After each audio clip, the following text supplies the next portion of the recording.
Hello दोस्तों, तो मैं यहाँ पर स्वागत करता हूँ हमारे इस वीडियो सीरीज के 8वें लेक्चर में, जिसका नाम है फंडामेंटल एनालिसिस। तो इस सीरीज में हम जानेंगे कि फंडामेंटल एनालिसिस होता क्या है, कैसे करते हैं। We will be discussing the process of evaluating companies financial economic health, analysing its financial statement, उसकी balance sheet, management, industry trend. We will cover the key components and importance of fundamental analysis in making informed investment decision.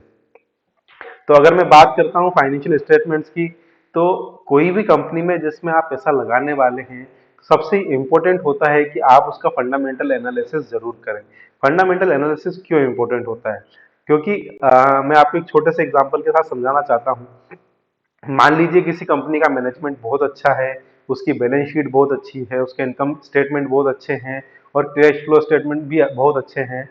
तो ऐसी companies में हम बिना सोचे समझे पैसा लगा सकते हैं। जनरली जो अपनी टॉप निफ्टी की 50 कंपनीज हैं, ब्लू चिप कंपनीज हैं, जो टॉप 30 कंपनीज हैं, उसमें आपको फाइनेंशियल स्टेटमेंट्स में जो है ये सारी चीजें देखने को मिल जाएगी। तो किसी एक अच्छी कंपनी को डिसाइड कैसे करना है, उसके लिए हमें उसका फंडामेंटल एनालिसिस करना होता है।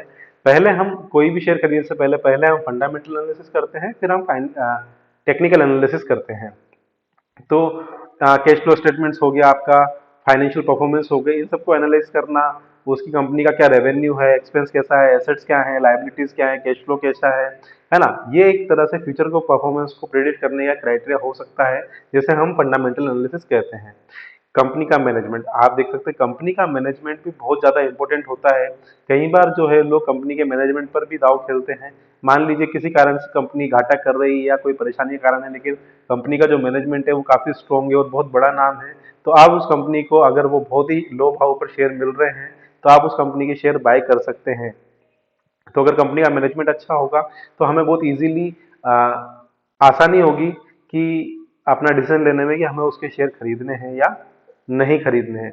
अब मैं बात करता हूँ इंडस्ट्री ट्रेंड की। ऑब्वियसली बात है, फंडामेंटल एनालिसिस बहुत अच्छा है, लेकिन इंडस्ट्रियल ट्रेंड्स जैसे क्या टेक्नोलॉजी में क्या चेंज हो रहे हैं, कंज्यूमर बिहेवियर में क्या चेंज हो रहे हैं, गवर्नमेंट के क्या क्या रेगुलेशंस आ रहे हैं, क्या टैक्स पॉलिसीज है, क्या पोटेंशियल ग्रोथ है उस सेक्टर की, तो उस पर्टिकुलर इंडस्ट्री का, जिस भी कंपनी का हम फंडामेंटल एनालिसिस कर रहे हैं, तो उस कंपनी का हमें, इंडस्ट्री का ट्रेंड भी हमें जरूर देखना चाहिए, ताकि हमारा फंडामेंटल एनालिसिस और अच्छे से हो सके और हम हमारी रिस्क एंड अपॉर्चुनिटीज जो भी कंपनी के लिए है उसको आराम से पहचान सकें।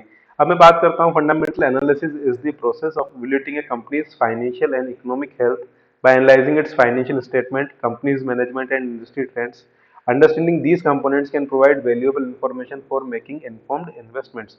तो ये सारी की सारी चीजें हमें कोई भी हमारा इन्वेस्टमेंट डिसीजन लेने से पहले सोचनी चाहिए, जो कि हमें एक अच्छा डिसीजन लेने में मदद कर सकती है। आई होप आपको ये चीजें समझ में आई होगी फाइनेंशियल स्टेटमेंट्स के बारे में और फाइनेंशियल मैनेजमेंट के बारे में।